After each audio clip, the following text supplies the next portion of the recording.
Welcome to Goodbye 20s, where parenting is not picture perfect. It is a full-blown circus. We will cover the chaos, hilarity, and shocking moments that come with raising kids. Let's dive into the kind of stories you just can't make up. All right, episode 2 is all about neighbors, bad neighbors specifically. And I always like to start out with a personal story. But when I told you the theme of this week, I feel pretty confident that you have no idea what I'm about to talk about. Yeah, for sure. Because like you said, bad neighbors. And I was like, where are we going to go here? Like we've lived in our current neighborhood for about 3 years. Yeah. And our neighbors are awesome. And we don't have like any like good stories. But I had like some thoughts about previous neighborhoods or like maybe some other things. But I'm excited. Like I'm interested to know where we're going with this. So this is not our neighborhood. It's like a neighbor adjacent story. So last spring, we pick up our 7-year-old from the bus, bring him home. We're all hanging out at home. It's like a totally good afternoon, and we get a knock on the door, and I can see at the door that it's a man who does not look like he's very happy. I know exactly where this one's going. So out of the two of us, I am the less social, less confrontational person between the two of us. And so I yell at you to go get the door because there's someone there that I do not know. Yep. And like for sure, some more backstory. Like right when the door knock happens, I'm sitting like on the couch and our son is sitting next to us and he can see the door. And the second that the door knock happens, he looks at the door and saw the person out there and instantly got like very bashful and like guilty looking. Like I did something wrong. Yeah. So the two of us are kind of like, okay, like what happened? Like what did he do? And you go out there and talk to him. And I think the first thing he said was like, "Are you Tatum's dad?" Yep, for sure. That's how it happened. It was like, "Are you Tatum's dad?" And I'm like assessing the situation, like what's going on here? Like, and I'm like, "Yeah, I am." And I remember the next thing he said because he said, "Can we step outside and talk?" For sure. And and like I feel like most times like people would like maybe get like on edge about that, but I feel like he had like somewhat of an approachable, like it wasn't like a vibe of like we're gonna fight, but it was like we need to have a for real conversation. Yeah. So I was like, okay, yeah, let's step outside. And we ended up talking about the situation. I don't want to go completely into it to protect the like privacy of like the situation with our son and what happened, but something was said on the bus that like should not have been said. Yes. And it was like slightly egged on by some of the older kids on the bus. But he had like a very like concerned conversation about something that was said. And it ended up being a really like good conversation. And I give the guy credit for being like, let's squash this. Like it felt like, in my opinion, kind of like how things should happen if it was approached the right way. But the situation is also like, I think, controversial. Oh yeah. Based on when we told our friends about this like thing that happened. So he had his son get off the bus. His son was upset, really upset, like rightfully so, like what our son did, not okay. And we like took accountability for that. But he's like, all right, let's go like take care of this. Like what kind of cars do they drive? Because the kid sees who picks up Tatum from the bus. And so he's like, all right, let's just go drive around until we see either like this car or this car in someone's driveway and just go knock on the door and see if that's Tatum's family. Yeah. And I think where I was going with that is like the conversation and the like handling things by talking directly to someone was approached the right way.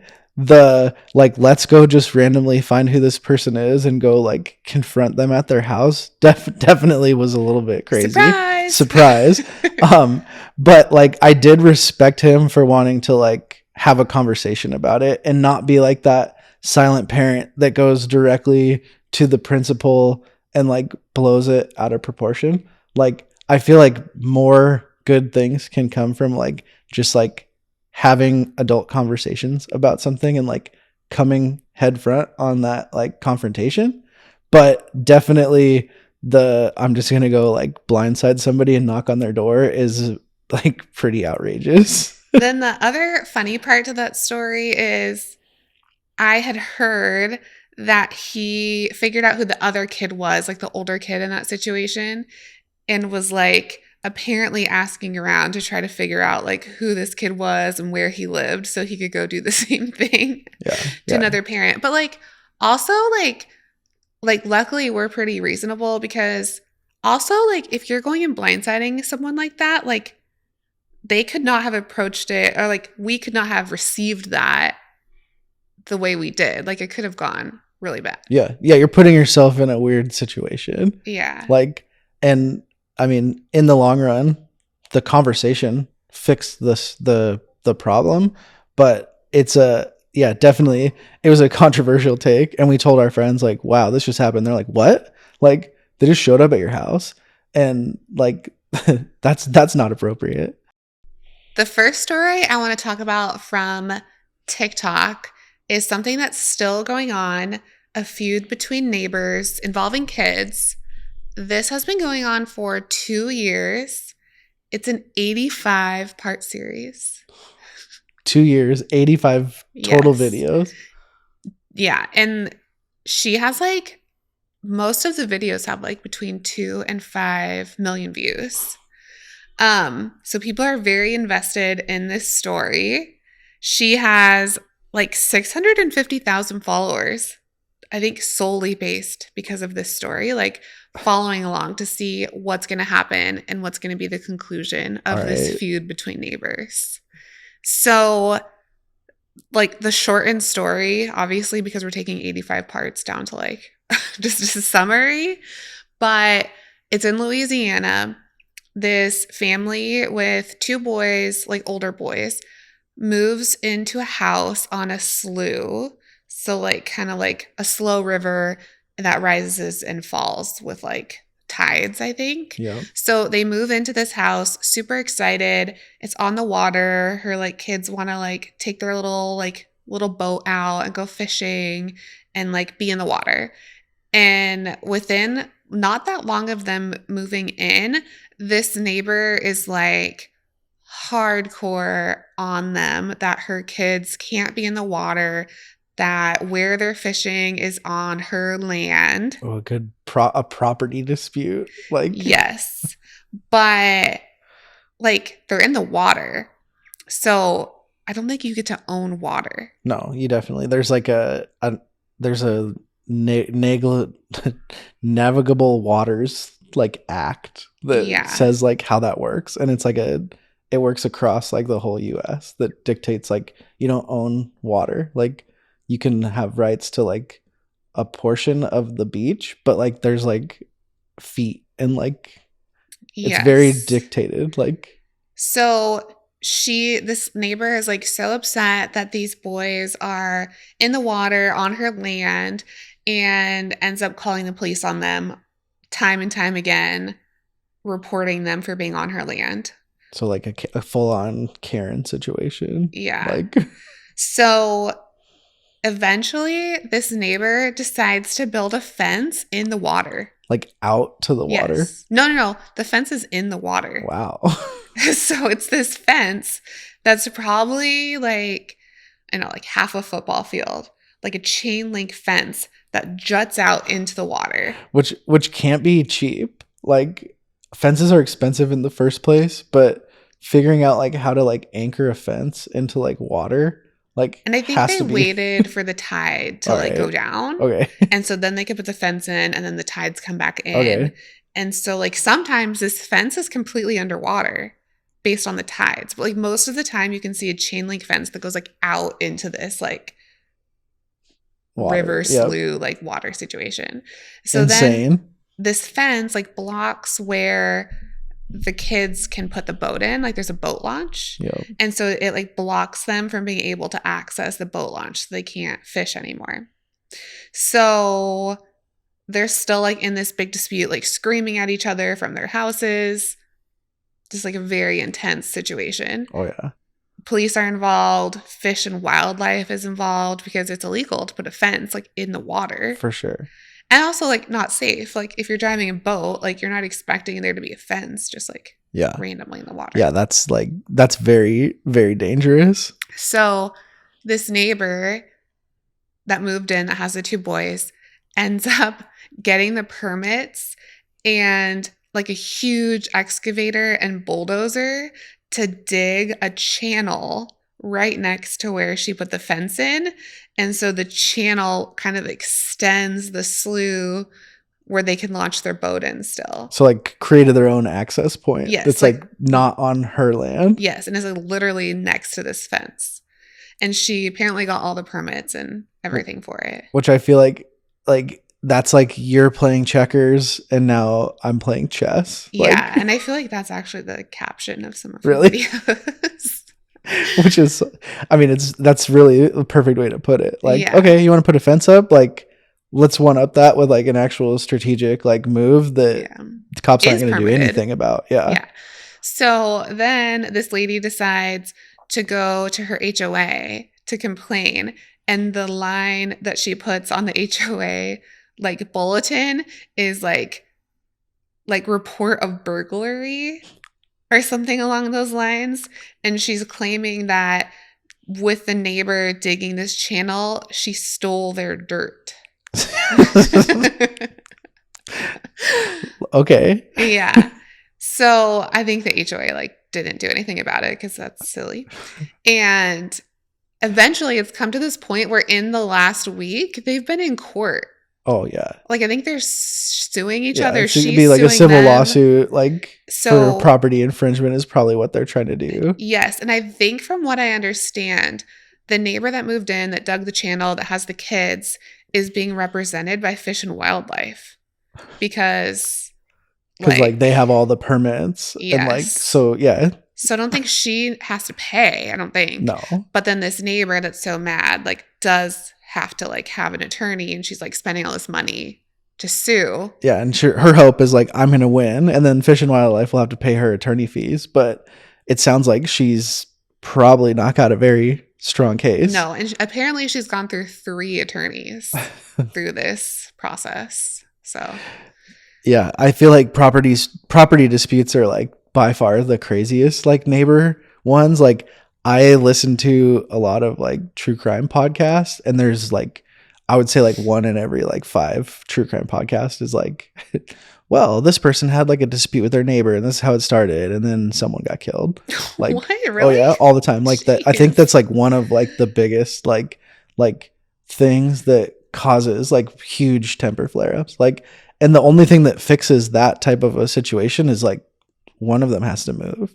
Yes. Like if you win your lawsuit, like, do you think that that's going to like make the situation go away? Like it might fix a part of the river issue, but now you guys hate each other even more. That's like, a good point. And you still have to live next to each other. Yeah. So wild situation just based on the fact that her kids are like out in this like little tiny boat. Yeah, like going around fishing, like being 13-year-old boys. Like, yeah. And I mean, there's always more to the story. So who knows, sure. You know, what her kids would, I don't know, maybe they were doing something that kind of tipped her off in the first place and she just went on a tangent. I like that one. Yes. So there's currently no current conclusion. She probably can't talk about it while she's in court. She's been talking a lot about it. There's a lot of details. Interesting. And apparently she's gotten like audio recordings like from the court. So she can hear what this lady's saying during the hearings and she puts them like on TikTok. I mean, it's like one of those states where you have the right to record. Yes. And she's making a lot of money off this series. So yeah, she's like, well, I'm making a ton of money off of this. Like, what do you guys want to see me do next? Like, yeah. So this like court case happened within the last week, and apparently the judge has 45 days to make a decision. So we'll give you an update when we find out something. That's a good one. Yeah. This video got 30 million views, and she has decided to become so infamous from her one viral video that she changed her username to Speed Bump Karen. All right. Like that's like her identity Her now. new like moniker. She like leaned into it. The Speed Bump Karen. All right. I have a feeling I know where this one might be going. And I think she's like, I don't know, she has like 50,000 followers and like one viral video. I definitely haven't seen it. Okay. So the like beginning of the video is just showing this green Jeep driving down a gravel road in front of somebody's house. And it just shows like this Jeep driving like, I don't know, 10 times, like going to work, coming home from work. And the like, I think the text on it says like, slow down, like kids live here or something like that. Like implying that this lady is like endangering them by driving so fast in front of their house. Okay. But most of the comments say like, did I miss the part where she's driving fast? Yeah, which is like, yeah, there's a very tolerable level of like driving through a neighborhood. Yeah. And so most people are like, where was the endangering speed here? Like she's just driving in front of your house. Pretty reasonable. Like, yeah. So like it's funny because most comments like don't agree with them that the car was driving too fast, but they just like made it this vendetta to like scream at this lady and record her every time she's driving by their house because they feel like she's going too fast. Yep. Yeah. So they decide to go on Amazon and buy their own speed bumps, 2 of them, and put these speed bumps in front of their house. And they're like, that'll show her. I think we really made her mad. And like I can't really imagine that they work great. Like I feel like a speed bump like needs to like be like built into the road. Like, yeah. So I'm sure like, yeah, we have some speed bumps in front of our house now, but I can't imagine they're overly successful. I mean, it definitely slowed her down. Yeah. But I think there's a little part where she was kind of like peeling out on the gravel in front of their house to like. Yeah. Now it's like, okay, you pissed me off. Yeah. Like. So there's a lot of comments. Most comments were not siding with the lady who put the speed bumps out. Like most people said, you can't put speed bumps on a public road. And I wonder if it is a public road. Like it sounds like it's gravel. Yeah. So like it might be private road, but even at that, it's like. Yeah, you can't just like buy speed bumps and throw them out there. Yeah, like what's next? Like she's gonna get like a spike strip, like and pop her tires when she drives by. Yeah, seriously. And then a lot of the other comments said, like, how about you teach your kids to play responsibly? Like if they're in the front yard, like learn about safety around roads and cars and all of that. And then she just leaned full into it. Speed bump Karen. Yeah. Like, yeah, it feels like way over the top. Like, and I feel like the best part about it too is it doesn't really feel like she's doing it for like internet fame. Like maybe she is, but I think that that's just how that lady like acts in real life. Yes. Like, yes. And I feel like most of these neighbor stories are really people that have something else going on and they just decide to channel their anger for sure into neighbor situations. Yeah, like in our previous house, we lived on a roundabout behind our house and we hated it because people would drive through the roundabout like late at night and do donuts and like they would do burnouts and like it sucked. But like at no point were we like, you know what we should do? Like, let's go put a speed bump in the middle of that roundabout. Like, yes. And actually, I mean, I probably thought about it. I mean, yeah, we thought about it, but like calmer heads prevailed. Like, yeah, there was definitely times I went out and like yelled at a couple people. Yeah. Like, but like we never decided like, let's go to Amazon and get a speed bump. No, like that would never happen. I mean, like maybe like you could send an email to the county, like, hey, there's a problem in front of my house. But like, I feel like there's a lot of those situations and the county's like, no, we're not going to put a random speed bump like in your neighborhood. Yeah. And I've like told you to yell at cars before. Oh yeah. Because I can see cars like entering our neighborhood. And if I know the kids are out front playing And like if our kids are out front playing, there's an adult out there. And so if I can see like out the kitchen window, like a delivery driver coming up like too fast into our neighborhood, like I will run out front and be like, that guy was going so fast. Like, you guys, one of you dads needs to yell at this guy. And I feel like you love that. Like you love that you can just like point and shoot and like let your aggression come out through like through me. Like you're like, go yell at that guy, and like you have like no blood on your hands, and I'm just like, yeah, you guys get to go. Slow the F down. Yes. I love that. So I can be protective over like when the kids are out front playing.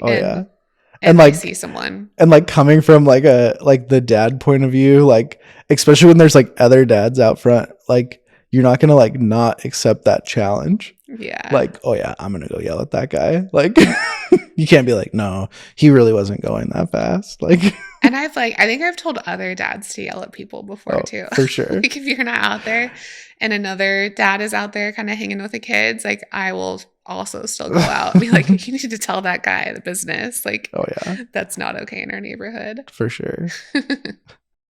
All right. I have 2 Reddit stories and I will let you choose which Reddit story we talk about. One involves a trampoline and one involves a pool. Okay, so trampoline or pool. Pool feels like it might have more drama around it. Let's go pool. The pool one is really good. So I'm going to read you the Reddit post. I'm a combat veteran and a teacher. This story goes back to when my wife and I bought our first house, a modest place with a pool. 2 weeks after moving in, we came home to find a random woman, her teenage kids, and their friends swimming in our pool. When we told them to leave, the mom claimed that the previous owner gave them permission to use it anytime. I explained I was the new owner and that's not happening. She flipped out, called me selfish, and blamed me for her kids dying of heat stroke in the summer. Entitled. Yes. Fast forward, after putting up no trespassing signs, I noticed evidence of nighttime pool parties, beer cans, cigarettes, and even a used condom. So I installed cameras, and sure enough, every Friday night while we went out, the entitled teens would sneak in, party, and trash the place. So I decided to teach them a lesson. One Friday, we parked our cars down the street and waited. Sure enough, they showed up. 10 teens, including the 2 siblings. They skinny dipped, were drinking, and smoking weed. Some of them were even getting very personal in my pool. Ooh. Gets more intense. I grabbed my rifle, pointed it at the ground, and stormed off the back while my wife flipped on the backyard lights. I shouted, "Freeze or else shoot." They panicked and froze half naked in the water. As they begged for their clothes, I picked up all of their stuff, phones, wallets, everything, and tossed it into the pool. By the time the cops showed up, the kids were scrambling to salvage their phones and put on soaking wet clothes. All of the teens got arrested for trespassing, underage drinking, and more. The mom showed up screaming at everyone, including the cops. She was trying to open the police car doors to get her kids out. She nearly got herself arrested too. We later got a restraining order and sent her a $400 cleaning bill for the pool. After legal pressure, she ended up paying up. A year later, they moved away and peace was finally restored. There's a lot to unpack there. I feel like absolutely crazy to think that like you can just use somebody's pool like that. Like I remember when I was in like high school, like we would go sneak into the like apartments that were around, and like that like feels like that's more acceptable. Like you're at a public-ish pool even though it's an apartment, and like the apartment's going to come and tell you to leave, but like that's usually the most that would ever happen. Like going into someone's private pool in their house is like next level compared to like crashing apartment pools. It also feels a little bit like, is this real? Like type of story. Like really it's a bunch of teenagers. You ran out there like with your rifle. I know. Like that like detail makes it feel a little far-fetched. I agree. Like, and if he did do that, like, that's over the top. Oh, for sure. Way over the top. Yeah. Like, I mean, I could see like maybe if the guy's a combat veteran, like he had a sidearm with him and like he kept a pistol like on his holster in case like the situation got like over the top. Like you're going to like in confronting a bunch of like potentially aggressive teenagers, like that could turn into a bad situation. But like just straight up run out like holding your rifle, like freeze or I'll shoot. Like definitely not warranted for people being in your pool. No, and the fact that they actually arrested them. Yeah.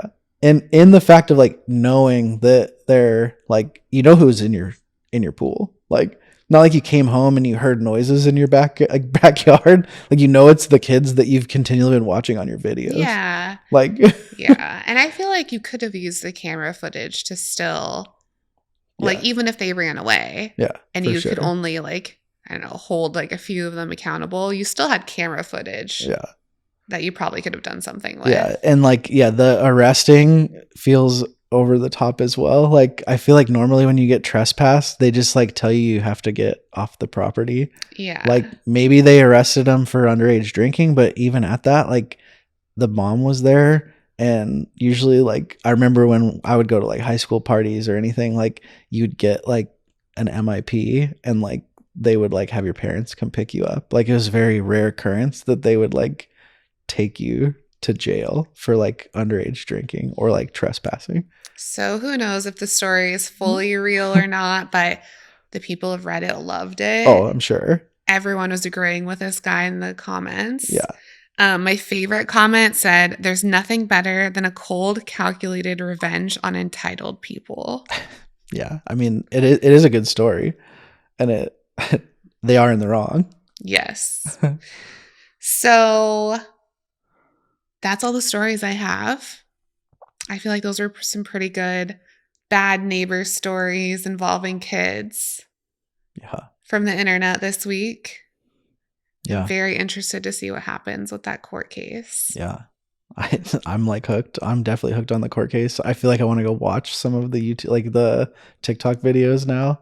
I'll have to take your phone and watch because I don't have TikTok, but yes, if you want to go watch any of the videos we talked about, the username of the Fence in the Slough TikTok is boymom4life77. And the one with the speed bumps is, you could probably just search speed bump Karen and that one will pop up. That one will pop up right away. Yep. So, yeah. Yep. All right. Well, it's been fun. Do we know what our prompt is for next week? No, I haven't decided yet. All right. I need to see what happens on TikTok this week and see what kind of good videos we can talk about. But I did miss having callers. I know I did too. Keep an eye out for the prompts. Like I feel like having the callers makes it more fun. Yeah. And I have an anonymous link in my bio and click leave us a message. You can leave us a totally anonymous voice message. Like you don't have to put your name or anything. And we can feature it on the podcast and talk about it. Perfect. Okay. All right. See you guys next week. Next week. So much for listening. This is a brand new podcast, so your support means so much to us. Subscribe, leave a rating, leave a comment. We can't wait to join you again next week on Monday.